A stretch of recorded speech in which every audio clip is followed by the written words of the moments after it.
lazy study plan তোমার মাইন্ডে যাতে বুঝি না পায় যে তুমি পড়াত বহিছা তো লেজি ষ্টাডি প্ল্যান এইটো কয় তো 20 ৰুল সকলোৱে বেলেগ বেলেগ ধৰণে পঢ়ি আছে কিছুমানে 2-3 ঘণ্টা পঢ়ি বহুত ভাল ৰিজাল্ট কৰি আছে তেওঁলোকে ফাৰ্ষ্ট ডিভিজন পাই আছে বা 2-3টা লেটাৰ পাই আছে আৰু কিছুমানে 12 ঘণ্টা 10 ঘণ্টা পঢ়িছে তেওঁলোকে টপাৰ তেওঁলোকে 90% 80% পাই আছে আৰু কিছুমানে এনেকুৱা হৈছে তুমি কেতিয়াবা শুনিছানে যে তেওঁ ইমান গোটেই দিনটো পঢ়ি থাকে ৰুমত কিন্তু তেওঁ ৰিজাল্টটো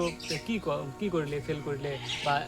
জাষ্ট পাছ কৰিলে তেনেকুৱাও কিছুমানৰ ক্ষেত্ৰত হয় তো তোমাক দেখিব লাগিব যে তুমি কেনেকুৱা টেলেণ্টেড তো তুমি যদি 2 ঘণ্টাও পঢ়া তেনেহ'লে তোমাৰ কাৰণে বহুত লাভ তুমি টপাৰো হ'ব পাৰা বা 90%ও পাব পাৰা তো কেনেকৈ পঢ়িব লাগিব তো সেইবোৰ প্ৰথমতে বুজি লওঁ যে আমাক কিয় এলেহুৱা লাগে আমাক কিয় লেজিনেছ ফিল হয় প্ৰথমতে আমি যেতিয়া পঢ়াত বহিম তেতিয়া ভাবি থাকোঁ যে যদি পঢ়াত বহোঁ তেনেহ'লে এটা চেপ্টাৰ কমপ্লিট হ'ব সকলো কুৱেশ্যন সলভ হ'ব ইম্পৰ্টেণ্ট কুৱেশ্যন সলভ হ'ব মানে এটা ডাঙৰ পৰিৱৰ্তন আনিব বিচাৰোঁ 2 নম্বৰটো হ'ল কঠিন ছাবজেক্ট দেখি ভয় খোৱা সাপোজ পঢ়াত বহাৰ আগতে সাপোজ যদি মেথ থাকে বা সায়েন্স থাকে সকলোৰ ক্ষেত্ৰত বেলেগ বেলেগ তো যদি থাকে তেনেহ'লে সেই বস্তুটো দেখি ভয় কৰা যে অলপমান পিছত ষ্টাৰ্ট কৰোঁ অলপ 1 ঘণ্টা পিছত ষ্টাৰ্ট কৰোঁ অলপমান ৰিল দেখোঁ অলপমান ৰিলছ চাওঁ তো এইবোৰ কৰোঁতে সময়টো পাৰ হৈ যায় 2 নম্বৰটো হ'ল মোবাইল ফোন বেছি ইউজ কৰা অভাৰ থিংকিং কৰোঁতে মোবাইল ফোন 7 ঘণ্টা 6 ঘণ্টা কেতিয়া হৈছে গমেই নোপোৱা তো এইটো হ'ল ডাঙৰ প্ৰব্লেম মোবাইল ইউজ কৰাটো আৰু 4 নম্বৰটো হ'ল লক্ষ্য স্পষ্ট নথকা যিটো মই প্ৰথমত কৈছোঁ যে টু ডু লিষ্ট বনাব লাগে যেতিয়া টোপনিৰ পৰা উঠিবা বা ৰাতি টোপনি যোৱাৰ আগতে তুমি টু ডু লিষ্ট বনাবা যে অহাকালি কি কৰিম বা আজি ৰাতিপুৱা লিখিব লাগিব যে আজি গোটেই দিনটো কি কৰিম তো 5টা কাম যদি কৰাতে 5টা কাম লিখা থাকে তেতিয়া তোমাৰ ইমান থিংকিং নহ'ব ইমান প্ৰব্লেম নহ'ব তেতিয়া তুমি এটাকৈ কমপ্লিট কৰিব পাৰিবা লাহে লাহে তো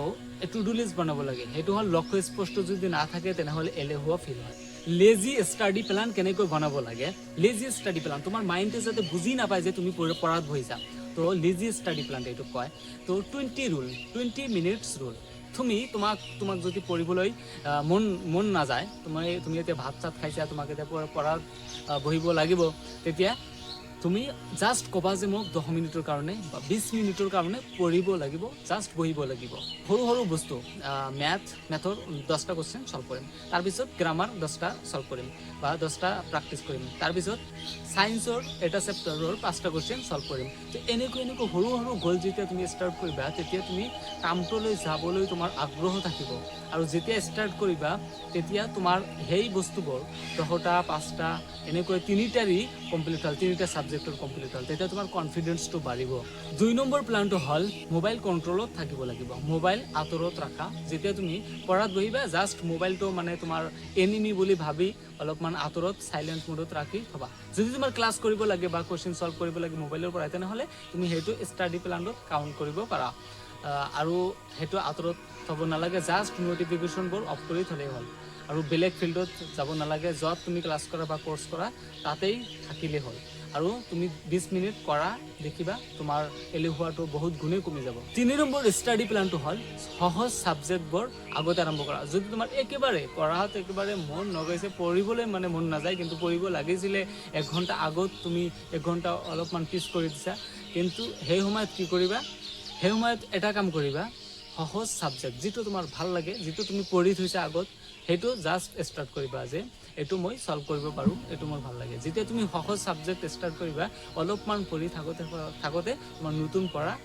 নতুন সাবজেক্ট ষ্টাৰ্ট কৰিবলৈ মন যাব আৰু তোমাৰ পঢ়াও বহুত গুণে বাঢ়ি যাব তুমি ঘণ্টা হৈ যাব তুমি বুজি নাপাবা লেজি ষ্টাডি প্ল্যানটোৰ লাষ্টৰ পিনে আহিছোঁ এইটো হ'ল ৰিভিজন প্ল্যান তুমি টোপনি অহাৰ আগতে যেতিয়া মই টোপনি যাম বিছনা চিষ্টেম সকলো মানে ৰেডি হৈ আছে জাষ্ট 15 মিনিটৰ কাৰণে যিমানখিনি গোটেই দিনটো পঢ়িছে অলপকৈ থুলমূলকৈ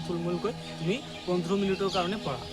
চাবা যে ৰাতিপুৱা উঠিবলৈ তোমাক ইমান পলম নহৈছে যদি তুমি ৰিভিজন কৰি যদি থোৱা আৰু যদি ৰাতি প্ল্যান কৰি থোৱা যে নেক্সট দিনৰ কাৰণে মই কি কৰিম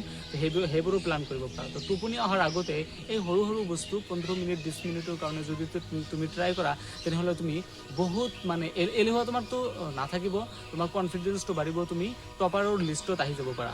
ভিডিঅ'ৰ লাষ্টৰ পিনে তোমাক এটা বোনাছ দিব বিচাৰিছোঁ সেইটো হ'ল ৰাতিপুৱা যেতিয়া উঠিবা তেতিয়া তুমি 20 মিনিট পঢ়িবা তাৰপিছত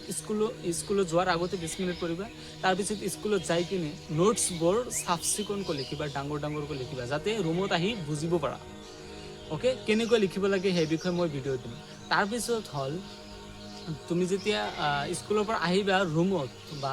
ঘৰত আহিবা তেতিয়া 15 মিনিট ৰিভিজনৰ যেতিয়া যিমানবোৰ ক্লাছ কৰিলে সেইবোৰ প্ৰেক্টিছৰ কাৰণে 15 মিনিট দিয়া অলপ সময় লাগিব বেছি সময় নালাগে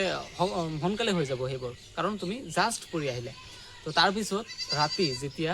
শুবা তেতিয়া ৰিভিজন 15 মিনিটৰ কাৰণে যদি কৰা তেনেহ'লে